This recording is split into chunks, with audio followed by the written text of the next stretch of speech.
검찰이 홍준표 지사 소환 이후 범죄 입증에 대한 자신감을 보이고 있는 듯합니다. 아울러 이완구 전 총리를 이번 주 안에 피의자 신분으로 소환하겠다는 의지도 보이고 있습니다. 일견 검찰이 부패 척결에 적극적으로 나서는 듯한 모양새로 비칠 수도 있습니다. 그러나 표리부동, 양두구육이라는 의심을 차마 떨쳐버릴 수가 없습니다.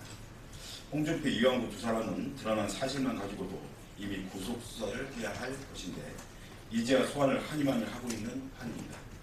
정황이 드러날 만큼 드러난 대선 자금 관련 홍문종 의원은 건드릴 생각도 하지 않고 있습니다. 이미 서병수 부산시장 등이 연루된 박근혜 대통령 불법 대선 캠프 운영 사실이 폭로되고 있는 마당이지만 그 근처에도 가지 않고 있습니다. 그뿐입니까? 김기춘 허태열 전 비서실장에 대해서는 서면 조사를 실시할 것이라는 소식이 들립니다. 이 정도면 검찰의 행동을 신뢰할 수 없는 것은 당연합니다. 모두 구속하고 소환해도 모자랄 판에 시간 벌어주기나 하고 있는 형국입니다. 성완종 리스트 사건의 핵심은 박근혜 대통령의 불법 대선 자금 문제입니다. 몇몇 인사들의 일탈적 부정부패 식으로 본질을 덮으려 해서는 안 되고 덮을 수도 없습니다. 이 정권의 핵심을 건드리지 않는 한 검찰의 어떤 시도도 무망합니다.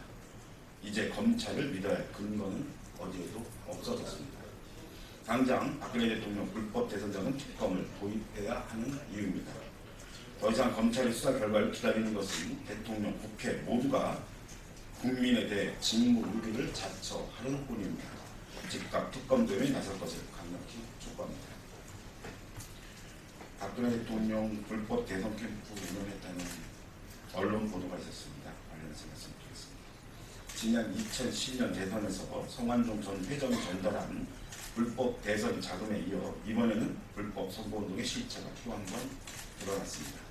검은 돈으로 이 정권의 도덕성이 깨지더니 이제 정권의 정통성까지 분해되고 있습니다. 보도에 의하면 서강대 동문으로 구성된 서강 발음 포럼과 동서남북은 여의도에 위치한 한 오피스텔에 12개에서 13개 시를 불법 비밀 선거 캠프로 활용했다고 합니다.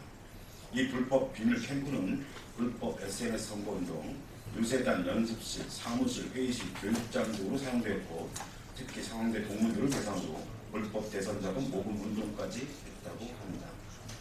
특히 박 대통령 비서진 4인방 중 한 명인 고 이춘상 보좌관이 총괄 관리를 맡고 당시 박근혜 후보 캠프의 서병수 당무조정본부장을 비롯해 박 대통령과 서강대 동문인 이덕훈 현 수출입 은행장, 송재국 KT셋 사장 등이 이 불법 비밀 캠프에서 선거 운동을 지휘했다고 합니다. 논란이 되었던 이덕훈 행장, 송재국 사장의 낙하산 인사의 배경이 이제야 밝혀지는 듯합니다. 공직선거법 제61조에는 선거 사무소는 하나만 둘 수 있도록 규정하고 있으며 선관위에 신고한 사무소가 아닌 곳은 모두 불법입니다. 더욱이 향후에 정치인의 동창회 산업회 등 개인 간의 사적 모임 등이 선거 운동을 하는 것 역시 불법이고 선관위에 신고한 정식 후원회가 아닌 곳에서 선거 자금을 모금하는 것 역시 불법입니다. 이쯤 되면 지난 대선 역대 가장 깨끗한 선거였다는 새누리당의 자평은 닭 잡아먹고 오리발 내미는 격입니다. 만약 이와 같은 일이 사실이라면 이것은 박근혜 정권의 정통성과 직결된 엄중한 사안입니다.